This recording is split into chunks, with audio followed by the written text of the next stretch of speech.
Hi students, कैसे हैं आप सब। उम्मीद है आप बखैरियत होंगे।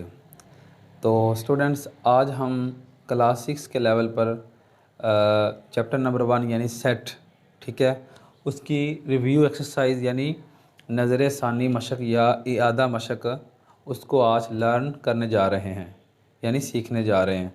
तो शुरू करते हैं पहले क्वेश्चन से, ठीक है जी। List the elements of following sets, यानी दर्ज झेल सेटों के अरकान को लिखें, ठीक है जी। इसमें मैंने 2 पार्ट लिए हैं, इसमें बाकी पार्ट्स को हम वर्बली डिस्कस करेंगे। तो पहला पार्ट है the set of first 4 months, यानी पहले 4 महीनों का सेट, ठीक है जी। तो हम लिखते हैं, पहले जनवरी है, फरवरी है, ठीक है जी। इसके बाद मार्च है और अप्रैल, ठीक है जी। लें जी, इसके बाद दूसरा पार्ट है the set of last 6 capital letters, ठीक है जी, यानी कि आखिरी 6 बड़े हरूफ का सेट, ठीक है जी। तो इंग्लिश हरूफ तहज्जी के आखिरी 6 शुरू होते हैं यू से, ठीक है जी। तो लिखते हैं, कैपिटल लिखने हैं तो U, V, W, X, Y and Z. लेकिन जी बाकी के पार्ट्स को हम वर्बली डिस्कस करते हैं।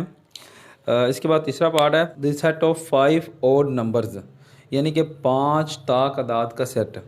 इसमें आप शुरू कर लें, कोई भी ले सकते हैं, 1 से शुरू कर लें, ठीक है। जो 2 पर पूरे पूरे तकसीम नहीं होते वो ताक अदाद होते हैं, यानी ओड नंबर्स। तो 1 है, 3 है, 5 है, 7 है और 9 है, ठीक है जी। इसके बाद चौथा पार्ट है जी द सेट ऑफ 4 कलर्स, यानी 4 रंगों का सेट, ठीक है। इसमें आप ग्रीन ले लें यानी सब्ज़, वाइट ले लें यानी सफ़ेद है, इसमें आप ब्लू ले लें यानी नीला, इसमें आप येलो ले लें यानी कि पीला, ठीक होगा जी। इसके बाद पांचवा पार्ट है the set of 3 planets in the solar system, यानी निज़ाम शमसी के 3 सियारों का सेट। इसमें आप अपनी ज़मीन को ही ले लें, अर्थ ले लें, मरीख ले लें यानी मार्स, इसमें आप नेपच्यून ले लें, ठीक है जी। इसके बाद दूसरे सवाल को डिस्कस करते हैं जी। ले जी स्टूडेंट्स, दूसरा सवाल है write the reason why following collections are not sets. तो हमने जब चैप्टर स्टार्ट किया था तो हमने सेट को कलेक्शन के नाम से भी तारीफ़ में इसको पढ़ा था, ठीक है जी। तो कलेक्शन यानी मजमुआ, ठीक है, सेट एक मजमुआ होता है। लेकिन जी इसमें काफ़ी पार्ट्स हैं, मैंने सिर्फ 2 को डिस्कस किया है, बाकी को हम वर्बली डिस्कस करते हैं। लेकिन जी पहला पार्ट है 1 1 2 2 3 3, ठीक है जी। तो हमने बताना है कि दर्ज झेल मजमूए सेट क्यों नहीं हैं, वजूहात लिखें। इसमें आपको मैंने जब इंट्रोडक्शन का हमने सेशन लिया था तो उसमें हमने ये बात एक हिंट के तौर पर हमने सीखी थी कि जब एलिमेंट्स जो है ना वो कॉमे लगाकर यानी टेबुलर फॉर्म में सेट होना, ठीक है जी, इंदराजी तरीके में, तो उस वक्त सिर्फ देखते हैं डिस्टिंक्ट यानी मुख्तलिफ वाली बात, क्योंकि सेट में 2 बातें पूरी होनी चाहिए, डिस्टिंक्ट यानी कि मुख्तलिफ वाली बात और वेल डिफाइंड यानी वाजे वाली बात बिल्कुल क्लियर हो, हर जगह हर एक के लिए एक सी बात हो, ठीक है जी। तो जिन सेटों में एलिमेंट्स आपको कॉमे लगाकर कर्ली ब्रैकेट्स के ज़रिए शो किए गए हैं उनमें आप सिर्फ डिस्टिंक्ट वाली बात देख लें, अगर पूरी है तो सेट है, नहीं है तो सेट नहीं है, ठीक है जी। जिन सेटों में लफ्ज़ों में सेट बयान किया गया है यानी कि डिस्क्रिप्टिव यानी बयानिया तरीके में, तो उनमें आप सिर्फ वेल डिफाइंड यानी कि वाज़ेह वाली बात को देख लें, ठीक है जी। तो यही एक हिंट है। लेकिन जी पहला पार्ट है 1 1 2 2 3 3, ये सेट क्यों नहीं है, उसने ये क्या दिया है सेट नहीं है, ठीक है जी। हमने बतानी है वजह, ठीक हो गया। इसमें आपको नज़र आ रहा है कि सेट में जो है ना रेपिटिशन आ गई है यानी कि सेट नहीं है, ठीक हो गया। तो हम लिखते हैं this is not a set because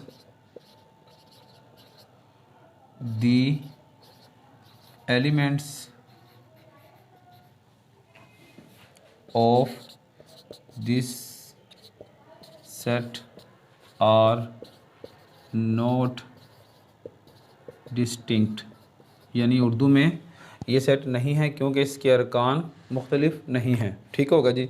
तो इसकी ये वजह है। इसके बाद दूसरा यानी लास्ट मैंने पार्ट लिया है, ठीक है, बाकी को हम वर्बली डिस्कस करते हैं। लेकिन जी the collection of fat boys in a school, यानी स्कूल के मोटे लड़कों का मजमुआ। ठीक है जी। तो जो मोटे वाली बात है ना, ये एक वाज़ेह बात नहीं है, क्योंकि हो सकता है कि एक बंदे के लिहाज से जो है ना वो लड़के मोटे चेहरे वाले हों, ठीक है, या पेट उनका बड़ा हो, ठीक है, या एक पतले हैं, उनके लिए सारे ही मोटे होंगे। ठीक है जी। तो हर एक के लिए हर जगह एक सी बात नहीं है। कुछ बच्चे वैसे ही हेल्थी होते हैं, शायद उनको मोटा कहा जा रहा हो, तो ये वाज़ेह बात नहीं है, तो ये सेट नहीं कहलाएगा। ठीक है जी। हम लिखते हैं इसको, this is not a set because the elements of this set are not well defined। ठीक है जी। चलें जी, बाकी को हम वर्बली डिस्कस करते हैं। लें जी, दूसरा पार्ट है, इसमें लफ्ज़ बुक, उसके अरकान लिखे हुए हैं BOOK। आपको पता है रेपिटेशन नहीं आनी चाहिए, यहाँ पर भी ओ 2 दफ़ा रिपीट हो गया, ये इसी वजह से सेट नहीं है। ठीक है जी। तो हम इस तरह लिखेंगे। ठीक है जी। तो तीसरा पार्ट, इसमें आप गौर करें, इसमें ज्योमेट्रिकल फिगर्स यानी ज्योमेट्री की अशकाल हैं, इसमें मुसल्लस है यानी ट्राइंगल, इसमें सर्कल है यानी दायरा, फिर ट्राइंगल आ गई है, उसके बाद फिर स्क्वायर यानी मुरब्बा है। तो ट्राइंगल 2 दफ़ा आ गई है, तो यहाँ से ये बात डिस्टिंक्ट वाली रॉन्ग हो गई है, तो ये सेट नहीं है। फोर्थ यानी लास्ट पार्ट है, the collection of dirty clothes, यानी गंदे कपड़ों का मजमुआ। तो गंदे कपड़े हो सकता है कि एक बंदे को उनके रंग ही पसंद ना हो, ठीक है, हो सकता है कि वो किसी के लिए गर्दो गुबार उन पर पड़ा हो, तो ये भी हर जगह हर एक के लिए एक सी बात नहीं मालूम हो रही, तो ये भी जो है ना ये सेट वाज़े यानी वेल डिफाइंड नहीं है। ठीक है जी। हम इस तरह इसको भी लिख लेंगे। जी, इसके बाद तीसरा सवाल है, right following sets into tabular form, यानी दर्ज झेल सेटों को इंदराजी तरीका में लिखिए। ठीक है जी। तो इसमें मैंने 2 पार्ट लिए हैं। ठीक है जी। लेकिन शुरू करते हैं। पहला पार्ट है the set of 5 even numbers, यानी 5 जुफ्त अदाद का सेट, जुफ्त अदाद जो 2 से पूरे पूरे तकसीम हो जाएं। ठीक है जी। तो हम शुरू करते हैं। टेबुलर फॉर्म में लिखना है, इसमें करली ब्रैकेट यानी दरमियानी ब्रैकेट होती हैं, जिनको हम ब्रेसिस भी कहते हैं। तो छठी क्लास में यानी 6 क्लास के लेवल पर 2 से जो है ना इवन नंबर स्टार्ट होते हैं। तो 2 है, 4 है, 6 है, 8 है और 10 है। हमने 5 लिखने हैं। ठीक होगा जी। इसके बाद दूसरा पार्ट है the set of numbers less then 23 and greater than 17। ठीक है जी। यानी 23 से छोटे मगर 17 से बड़े अदाद का सेट। ठीक होगा जी। तो इसमें हम लिखते हैं 17 से बड़े लिखने हैं, 18 है, 19 है, 20 है, ठीक है जी, 21 है और 23 से छोटे यानी 22 तक यानी 22। ठीक है जी। इसके बाद बाकी पार्ट्स को हम वर्बली डिस्कस करते हैं। तीसरा पार्ट है जी the set of letters of the word orange, लफ्ज़ ऑरेंज के हरूफ का सेट। ठीक है जी। इसमें आप ORANGE कोई भी एलिमेंट्स रिपीट नहीं हो रहा, इनको आप इस तरह टेबुलर फॉर्म में लिख लेंगे। अगर लास्ट पार्ट है the set of whole numbers less than 5, यानी 5 से कम मुकम्मल अदाद का सेट।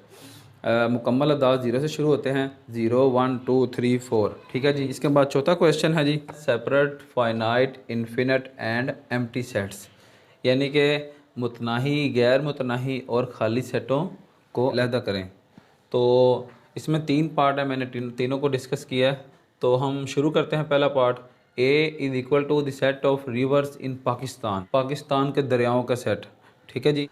पाकिस्तान में इतने दरिया तो हैं नहीं कि हम उनको गिन ना सकें, तो यानी कि इसमें महदूद वाली बात है, तो ये जो है ना सेट फाइनाइट में जाएगा।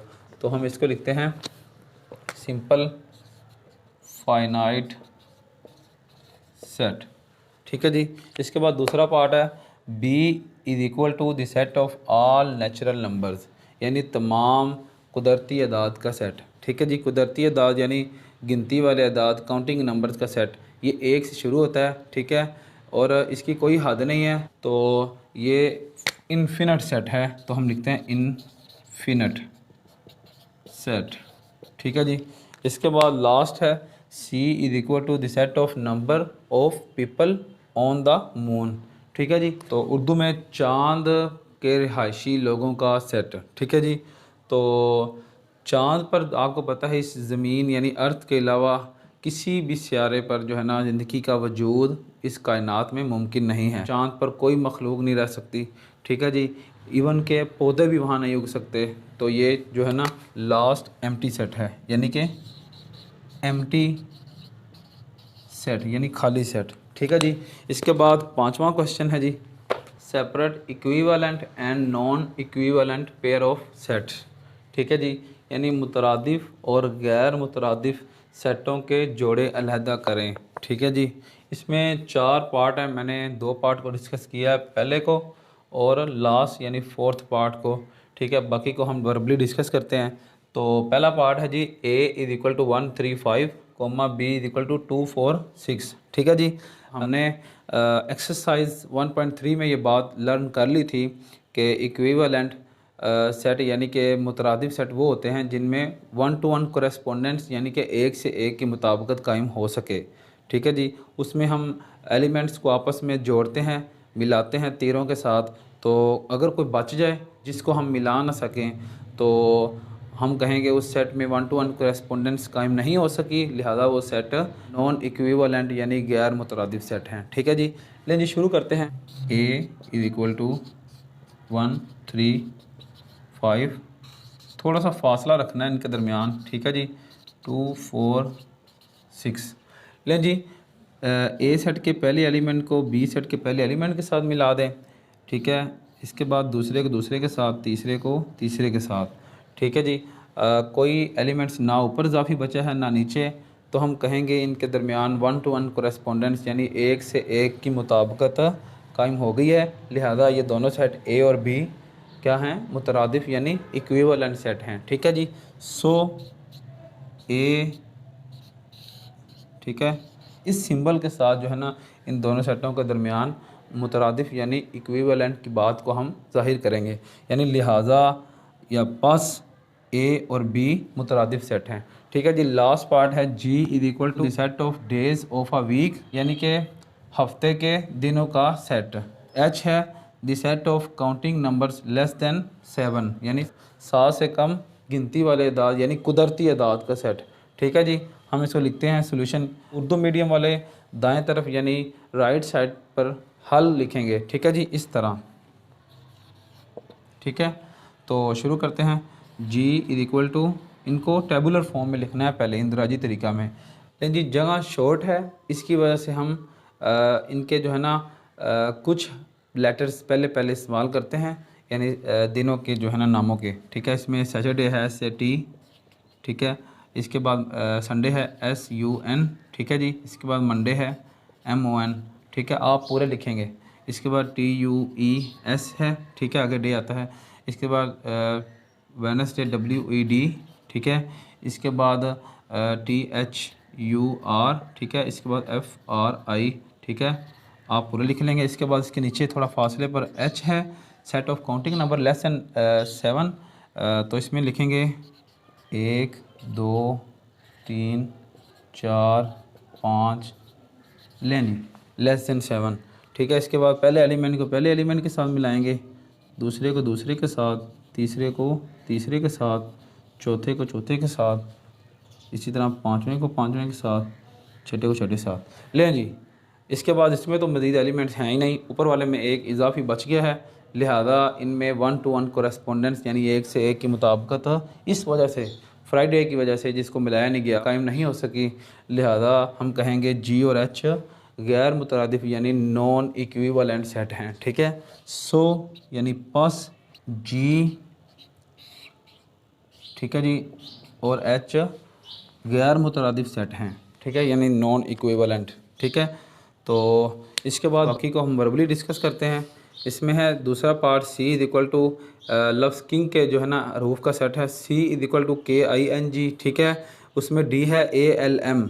आप देख रहे हैं पहले सेट में C में 4 एलिमेंट्स हैं और D में 3 एलिमेंट्स हैं, इनके दरमियान भी वन टू वन कोरेस्पोंडेंस कायम नहीं हो सकेगी, लिहाजा ये दोनों सेट नॉन इक्विवेलेंट सेट हैं। इसके बाद तीसरा पार्ट है जी E is equal to the set of 5 whole number, यानी 5 मुकम्मल अदाद का सेट। दूसरा सेट है F is equal to the set of vowels in English alphabet, यानी इंग्लिश हरूफ तहज्जी में वाउल्स का सेट। ठीक है जी, इसमें आप गौर करें ई में भी 5 एलिमेंट्स हैं और एफ़ में भी 5 एलिमेंट्स यानी ए ई आई ओ यू हैं। ठीक है जी, तो इनमें वन टू वन कोरेस्पोंडेंस कायम हो जाएगी, लिहाजा ये दोनों सेट मुतरादिफ यानी इक्विवेलेंट सेट हैं। ठीक है जी, इसके बाद 6th यानी कि लास्ट क्वेश्चन है, fill in the blanks in following pair of sets to make them equal.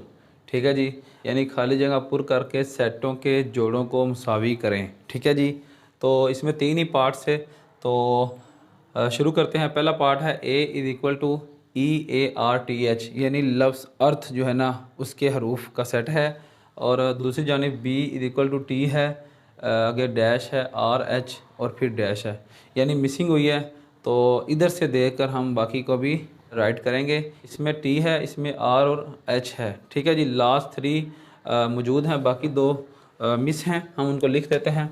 ई इसमें आ जाएगा और ए आ जाएगा। ए जी, दोनों सेट इक्वल हो गए हैं, मुसावी हो गए हैं ई और ए दर्ज करने के बाद। ठीक है जी, यानी मुसावी सेटों में ना अरकान की तादाद, एलिमेंट्स की तादाद जो है ना सेम होनी चाहिए। लेकिन जी दूसरा पार्ट है A is equal to 0 to 4। ठीक है, बी की तरफ 2 एलिमेंट्स फिर मिसिंग है, ए दिया गया 0। ठीक है जी, बाकी हम लिख देते हैं 2 और 4। लें जी, ये भी मुसावी हो गए। इसके बाद तीसरा पार्ट है A is equal to apple mango orange. ठीक है जी, बी में भी ऑरेंज लिखा हुआ है, बाकी 2 मिस हैं, तो इसकी जगह आप एप्पल और मैंगो लिख देंगे। लें जी, 6th क्लास के लेवल पर पहला चैप्टर जो है ना यानी सेट अपनी तकमील को पहुंचा है। तो आज के लिए इतना ही काफ़ी है। अपने सारे मसन को इजाज़त दें। शुक्रिया, अल्लाह हाफिज़।